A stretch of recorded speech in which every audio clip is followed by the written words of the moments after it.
So I'm going to show you exactly how to use Zapier with Notion. Let's jump in. I'm at zapier.com, entering my email and password and clicking Login. Once the dashboard loads, I click Create Zap up in the top right. The new Zap opens with a trigger and an action box. I'm naming it New Notion Task to Gmail before I touch anything else. Auto-generated names become useless once you have more than 3 or 4 Zaps, and this one should be findable later. In the trigger box, I click the App Search field and type Notion. Zapier filters the list and I select Notion. The event list appears underneath. I pick New Database Item. This fires only when a row is added, not when you edit an existing row, so you won't get an email every time someone changes a due date. I click Connect a New Account.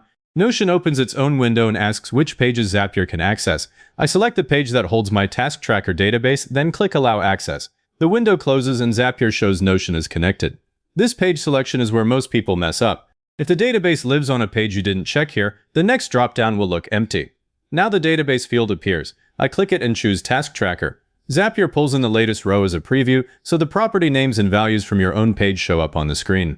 If that preview is blank, I'd open Notion in another tab and drop in one test row first. Zapier can't run a useful trigger test with an empty database. Then I click Test Trigger.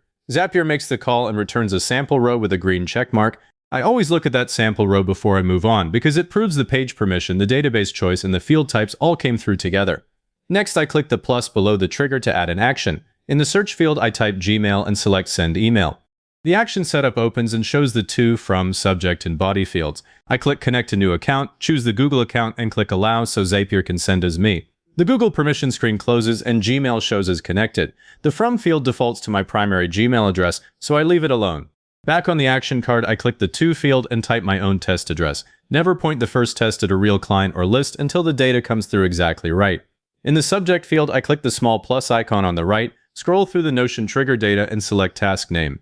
The token drops in. In the body field, I type the opening line first, then add the status token, then the due date token. The body reads like a normal sentence instead of a raw data dump. If I chose the wrong database earlier, this token menu shows the wrong property names immediately.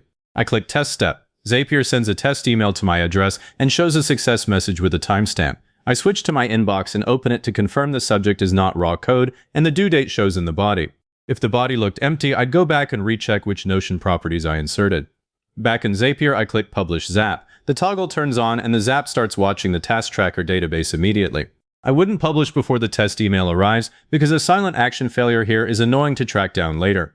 Now we test the whole thing live. I open Notion, add a new item called Test Launch, set status to draft, set due date to next Friday, and press Enter.